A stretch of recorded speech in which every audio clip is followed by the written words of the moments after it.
विदर्भासह मराठवाड्यात जोरदार पावसाची हजेरी। अमरावतीतील विरुळ रोखेमध्ये ढगफुटी सदृश पाऊस। हिंगोलीच्या सेनगावमध्ये शेतात शिरलं पाणी। वरळीत आदित्य ठाकरे आणि एकनाथ शिंदे समोरासमोर। शिंदे आणि ठाकरे समर्थक समोरासमोर आल्यानं तणाव।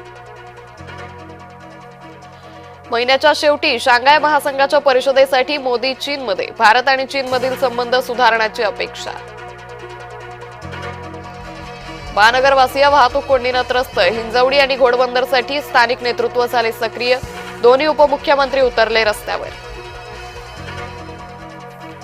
कुठून सुचलं आणि पुण्याचा पालकमंत्री झालो, अजित पवार यांचं वक्तव्य।